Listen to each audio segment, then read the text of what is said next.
మీ తమ్ముడు బైక్ మీద పడితే కాలు చెయ్యి ఇరగడంతో పాటు ఒంటి మీద గాయాలు ఎక్కడైనా తగులుతాయి. కానీ మీ తమ్ముడు బైక్ మీద కాదు, ఎవరో బలంగా గట్టిగా కొట్టారు అనేసరికి మీనా అయితే షాక్ అవుతూ ఉంటుంది. నీకు ఈ దెబ్బలు ఎలా తిరగలేయో చెప్పరా అని అడిగేసరికి చెప్పాను కదా అని అంటే, కాదు నేను ఎవరో గట్టిగా కొట్టారు, వీడు ఏదో ఉద్యోగం చేస్తున్నాడు అక్కడే గట్టిగా కొట్టారు, డాక్టర్ మొత్తం నాకు చెప్పాడు, నువ్వు ఎందుకు ఇలా నాటకాలు ఆడుతున్నావు అని మీనా అయితే వాళ్ళ తమ్ముడిని అడిగేసరికి నాకు డాక్టర్ మొత్తం చెప్పేశాడు, ఇప్పుడు నిజం చెప్పు అని మీనా చాలా సీరియస్గా అడుగుతూ ఉంటుంది. బావే ఫుల్గా తాగేసి వచ్చి నన్ను కొట్టాడు అని వాళ్ళ తమ్ముడైతే ఒప్పుకుంటూ ఉంటాడు. అది వినగానే మీనా షాక్ అవుతూ ఉంటుంది. ఇక వాళ్ళ తమ్ముడు చెప్పిన మాటలకి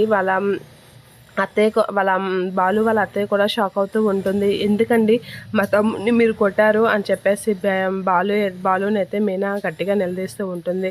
మాకు ఏదైనా లేకపోతే మీరు అండగా ఉంటారు అనుకున్నాను, అయినా మా తమ్ముడిని ఎందుకు కొట్టారు చెప్పండి అని అంటూ ఉంటాడు. ఫుల్గా తాగేసి వచ్చి కొట్టాను, అలా పడి దెబ్బలు తగులుతాయని నాకేం తెలుసు అని అంటూ ఉంటాడు బాలు.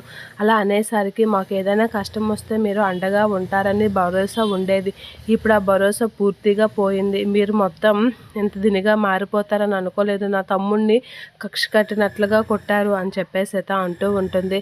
అసలు వాడి మీద మీకు ఎందుకండి అంత కక్ష అని చెప్పేసి మీనా అయితే చాలా దినగా ఏడుస్తూ ఉంటుంది బాలు విషయంలో.